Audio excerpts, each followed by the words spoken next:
కాంగ్రెస్ కార్యకర్తలకి ఒక రిక్వెస్ట్ ఏంది అంటే, ఇప్పుడు బీజేపీ అనేది బీఆర్ఎస్ తోటి కొట్లాడడం చాలా ఈజీ. నేను గతంలో చెప్పిన రిలేటివ్లీ బీఆర్ఎస్తో కొట్లాడడం ఈజీ. ఎందుకంటే ఎనీ సెక్యులర్ పార్టీతో కొట్లాడడం ఈజీ. సెక్యులర్ అంటే బూతు కాదు, అందరినీ కలుపుకపోతాము. ఓకే, మా అమ్మను ప్రేమిస్తా, నన్ను కన్న తల్లిని ప్రేమిస్తా, నా ఫ్రెండ్ వాళ్ళ తల్లిని గౌరవిస్తా, సింపుల్. నా మతాన్ని ప్రేమిస్తా, అన్య మతాలను గౌరవిస్తా, నా దేశాన్ని ప్రేమిస్తా, అన్య ఇతరుల దేశాలను గౌరవిస్తా. ఇది సెక్యులరిజం. ఇది ఎట్లా తప్పవుతుందో ఈ బాపన్ నా కొడుకు చెప్పలేడు. బీజేపీ ఆర్ఎస్ఎస్ చెత్త నా కొడుకు బాపనోడికి బూట్లు నాకే అంధభక్తిని ప్రదర్శించేటువంటి కొద్దిమంది బీసీలలో చెడగొట్టినటువంటి హిందూయిజంలో చెడగొట్టిన అంధభక్తులకు ఇది బూత్ లెక్క కనిపిస్తుంది. పోనీ మరి మోడీ హిందువులకి ఫేవర్ ఏం చేసిండ్రా అయ్యా? హిందువుల దగ్గర ట్యాక్సులు తీసుకోవడం మానేసిండా? ఇలా 84 కోట్ల మందికి హిందువులను పేదవాళ్ళని చేసి సన్న బియ్యం, కాంగ్రెస్ హయాంలో సన్న బియ్యం తినేటని ఇలా బీజేపీ హయాంలో దొడ్డు బియ్యం తినేటట్టు చేసిండు. కాంగ్రెస్ వాడు హిందువుల కోసం నాగార్జున సాగర్, శ్రీశైలం, ఐఐటీలు, ఎయిమ్స్లు, నవోదయ విద్యాలయాలు కడితే ఇలా నరేంద్ర మోడీ వచ్చి షాయి బండి నడుపుకో, హిందువులని పకోడీ వేసుకో అని చెప్తున్నాడు. అర్థమైందా? కాబట్టి నేను ప్రజలకి ఏం చెప్తున్నా, మతం పేరు మీద, కులం పేరు మీద ఓట్లు అడిగితే వాని ముడ్డి మీద దాన్ని. సో ఆ క్రమంలో కాంగ్రెస్ కార్యకర్తలకు ఏం చెప్తున్నా అంటే, బీజేపీ చెత్తనా కొడుకు వాళ్ళకున్న నెట్వర్క్ ఏంది, బీజేపీ వాళ్ళకి నేను గమనించింది ఏంటి అంటే, అందుకే నేను స్టార్టింగ్ చెప్పిన బీఆర్ఎస్తో కొట్లాడడం ఈజీ, బీజేపీతో కొట్లాడడం చాలా కాంప్లికేటెడ్ అయిపోయింది. ఎందుకంటే వాడు వాట్సాప్లో చెత్తని చెప్తున్నాడు. ఒకటి రెగ్యులర్ మీడియా, సోషల్ మీడియా. ఇది కాకుండా వాళ్ళకున్న అతిపెద్ద నెట్వర్క్ పూజారులు, బ్రాహ్మణులు, మఠాధిపతులు, పీఠాధిపతులు, చిన్నజీఆర్లు, గరికపాటిలు. సో అట్లా వీనికి చాలా పెద్ద నెట్వర్క్ ఉంది. ఇది ఒక పూజారి, గుళ్ళ పూజారి పంతులు చెప్పిండంటే అతని మీద గౌరవంతో అతను చెప్పింది వినే అవకాశాలు ఎక్కువ ఉంటాయి. లేకపోతే ఆ గుళ్ళ ఉన్న పూజారి నీ పంచాంగం అనే పేరు మీద నీ సీక్రెట్లను తెలుసుకొని నిన్ను కంట్రోల్ చేస్తాడు. నీకు ఏది అది న్యాచురల్గా ఏదైనా నెగిటివ్ జరిగినా, ఇంట్లో ఎవరైనా చనిపోయినా, అశుభం జరిగినా దానికి పంతులు చెప్తే వినలేదు కాబట్టి నీకు ఇట్లా జరిగింది కాబట్టి పంతులు చెప్పినట్టు వినాలే, నిన్ను కంట్రోల్లో పెట్టుకొని ఆ విధంగా ఆడ నరేంద్ర మోడీకి ఈ బాపనోడు ఓటేయించాలని ట్రై చేస్తాడు. కానీ ఈ ట్రాప్లో పడకూడదు. ఏదైనా అయితే మంచి అయినా చెడైనా అది నేచర్, ప్రకృతి పరంగానే అవుతుంది.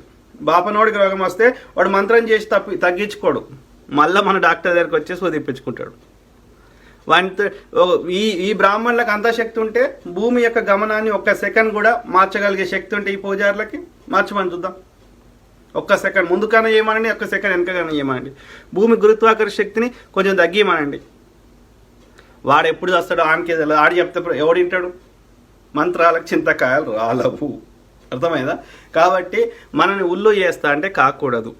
ఆ క్రమంలో బీజేపీ వాడికి ఉన్న నెట్వర్క్ ఏంది అంటే, వాడికి ఉన్న పెద్ద media, regular media, గోధి media, social media కాకుండా ఈ యొక్క బ్రాహ్మణుల పూజారుల నెట్వర్క్, పీఠాధిపతులు, మఠాధిపతుల నెట్వర్క్ ఉంది. కాబట్టి వాళ్ళంటే సమాజంలో, హిందూ సమాజంలో ఎక్కువ మంది వినే అవకాశం ఉంది. కాబట్టి ఆ విధంగా ఇన్ఫ్లుయెన్స్ చేస్తాడు. ఇప్పుడు ఇంకో కొత్త దరిద్రం ఏమైంది, నిన్నటిదాకా రఘు జర్నలిస్టు, ఈ యొక్క విట్టలు, ఇట్లాంటి వాళ్ళు అందరూ బీఆర్ఎస్కి వ్యతిరేకంగా కొట్లాడిరంటే మనం ఏమనుకున్నాం, నిజంగా యొక్క ప్రజల మీద ప్రేమతోటి కొట్లాడిరేమో అనుకున్నాం. బీఆర్ఎస్ను లేకుండా చేస్తే బీజేపీని లేపొచ్చు అని వీళ్ళ కుట్ర. అందుకని ఇలా కొత్త రాగం ఏం పట్టుకున్నారు, కులం పేరు. ఇలా తెలంగాణలో మతం పేరు చెప్తే ఎక్కువ ఇన్ఫ్లుయెన్స్ అయ్యేటట్టు లేరని ఇప్పుడు కులం పేరు ఎత్తుకున్నారు. ఏ కులపోని ఆ కులం అని కొట్టేయాలంటాడు.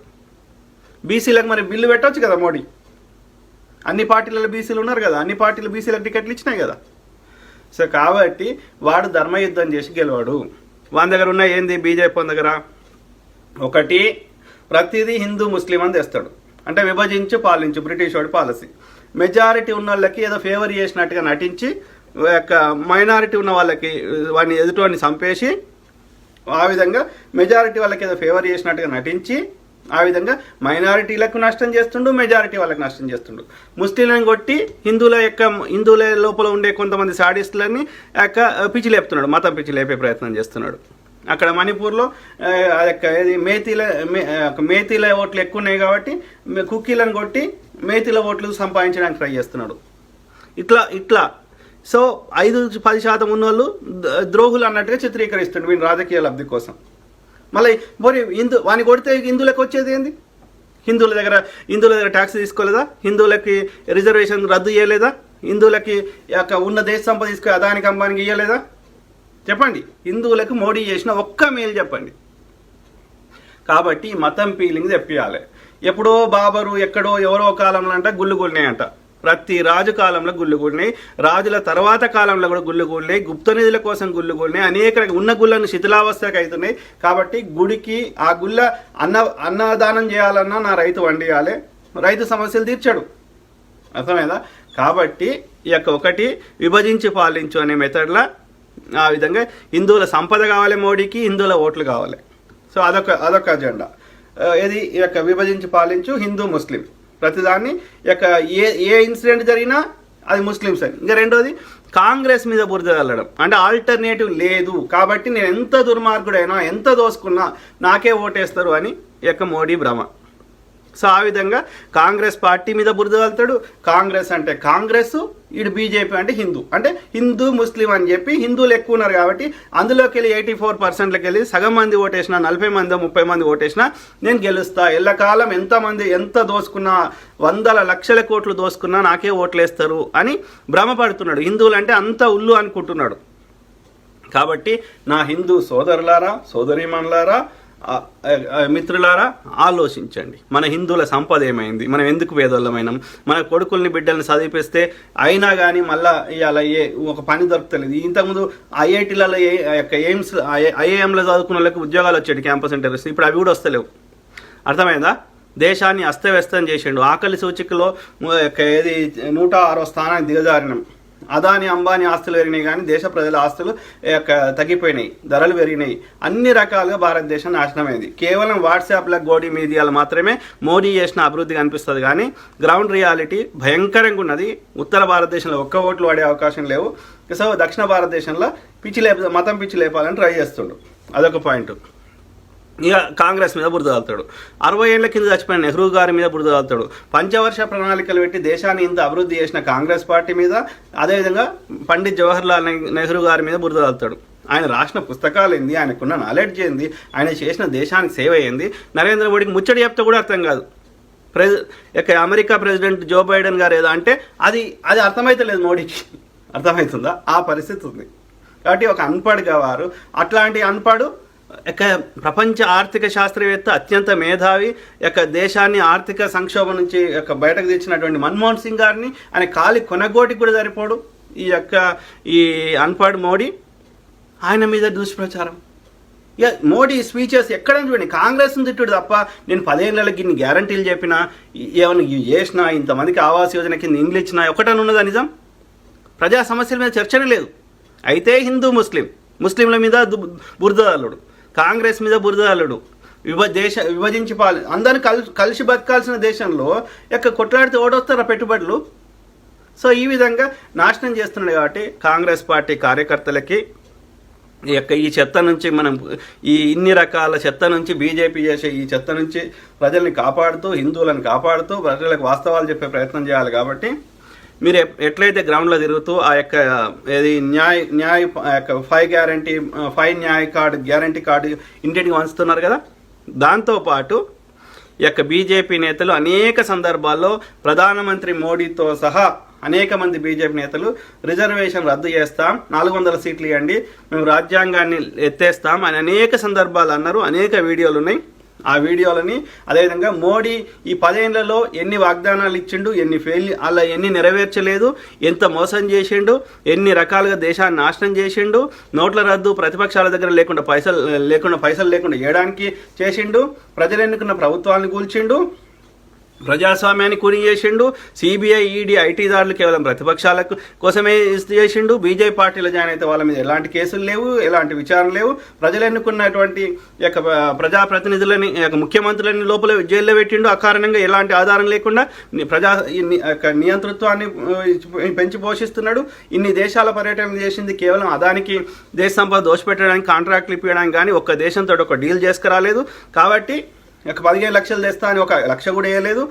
మొత్తం బొగ్గు కాంట్రాక్ట్లని అదానికి ఇప్పించిండు. సీపోర్ట్లు, ఎయిర్పోర్ట్లు, లక్షల కోట్ల వర్తున్నటువంటి ప్రభుత్వ రంగ సంస్థలు కాంగ్రెస్ వాడు నిర్మించినాయి. ఫ్రీగా తన దోస్తులకు ఇస్తున్నాడు. ఆల్మోస్ట్ ఫ్రీ 500 కోట్ల కంటే ఆల్మోస్ట్ ఫ్రీగా ఇస్తున్నాడు. సో ఈ విధంగా అట్లనే 13 ప్రధానమంత్రులు 64 ఏళ్లలో చేసిన అప్పు 56 లక్షల కోట్లు అయితే ఒక్క నరేంద్ర మోడీ ఈ 10 ఏళ్లలో చేసిన అప్పు 113 లక్షల కోట్లు చేసిండు. అప్పు రిజర్వ్ బ్యాంక్ దగ్గర దాచుకున్న సొమ్ము, అట్లనే మనం కట్టినటువంటి ట్యాక్స్ డబ్బులు, వ్యాట్లు, పెట్రోల్ మీద ఎక్సైజ్ సుంకాలు, ఇది జిఎస్టీలు, కస్టమ్ డ్యూటీలు, అనేక రకాలైనటువంటి ట్యాక్సులు, ఇట్లా దాదాపు తక్కువ 400 లక్షల కోట్ల మన హిందువుల సంపద దోసుకొని ఆ food corporation of India FCI గోదాంలో ముక్కిపోతున్న దొడ్డు బియ్యం తినమని చెప్తున్నాడు. అవి పశువులకు పెట్టినా తినాయి, అవిటిని మనకు తినమని చెప్తున్నాడు. విసర్జక పదార్థాలైన మలిన పదార్థాలైనటువంటి ఆవు ఉచ్చని ఆవు పెండను పూసుకోమని చెప్తున్నాడు. అర్థమైందా? దేశంలో గోమాత అని చెప్తున్నాడు. భారతదేశము బీఫ్ ఎక్స్పోర్ట్లో 2వ దేశము బ్రెజిల్ తర్వాత, 3వ దేశం అమెరికా. సో ఆ విధంగా భారతదేశం బీఫ్ ఎక్స్పోర్ట్, భారతదేశంలో ఉన్న బీఫ్ కంపెనీలని మళ్ళీ బ్రాహ్మణులయే, ఆ బీఫ్ కంపెనీలు డొనేషన్ ఇచ్చేది మళ్ళీ ఈ బీజేపీ వాళ్ళకే. కాబట్టి ఎలక్టోరల్ బాండ్స్ ట్రాన్స్పరెన్సీ తీసేసి చందాదో ఏది వాళ్ళ కాంగ్రెస్ హయాంలో ఉన్నప్పుడు యూపీఏ హయాంలో వాడు RTI చట్టం తెచ్చిండు, ట్రాన్స్పరెన్సీ పెట్టిండు.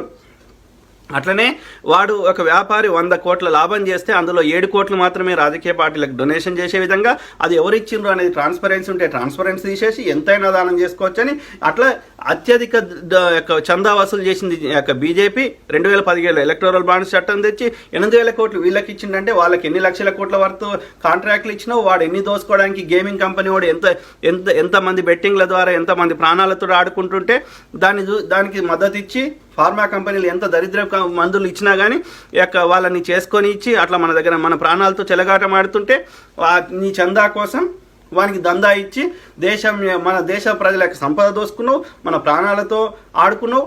సో దేశ ప్రజల మీద ప్రేమ లేనటువంటి కేవలం వాని స్వార్థం కోసం చూసుకునే ఈ బ్రాహ్మణుల వివక్షను పెంచి పోషించే ఆర్య బ్రాహ్మణుల బీజేపీ పార్టీని, హిందువుల ద్రోహి అయినటువంటి బీజేపీ పార్టీని బొందబెట్టాలి. కాబట్టి మన దేశ మీడియాను కంట్రోల్లో పెట్టుకొని చెత్త నింపే ప్రయత్నం చేస్తున్నాడు. ఎవడన్నా వాస్తవాలు చెప్తుంటే వాళ్ళని అన్ని రకాలుగా అణచివేసే ప్రయత్నం చేస్తున్నాడు. కాబట్టి కాంగ్రెస్ కార్యకర్తలారా, కాంగ్రెస్ వాదులారా, కాంగ్రెస్ నాయకులారా, మీరు ఇంటింటికి తిరిగినప్పుడు ఈ 5 గ్యారంటీ 5 గ్యారంటీల న్యాయ కార్డుతో పాటు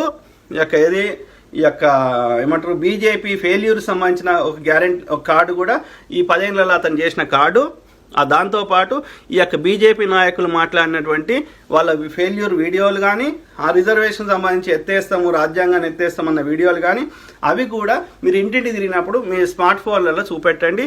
ఈ 2 కార్డులు, బీజేపీ ఫెయిల్యూర్స్ కార్డు ఒకటి, కాంగ్రెస్ ఇచ్చే గ్యారంటీ కార్డు, కాంగ్రెస్ గతంలో చేసినటువంటి సాధించిన ఫలితాల కార్డు, గతంలో కాంగ్రెస్ సాధించిన ఫలితాలు, ఇప్పుడు కాంగ్రెస్ ఓటేస్తే ఏమేమి గ్యారంటీలు ఇస్తామో అవి, అటనే బీజేపీ ఫెయిల్యూర్స్, ఈ 3 ఇచ్చి దేశాన్ని కాపాడాలంటే, రాజ్యాంగాన్ని బతికి అంచాలంటే, ప్రజాస్వామ్యాన్ని బతికుండాలంటే, రిజర్వేషన్లు ఉండాలంటే బీజేపీ పోవాలి, కాంగ్రెస్ రావాలి, ఇండియా కూటమి రావాలి.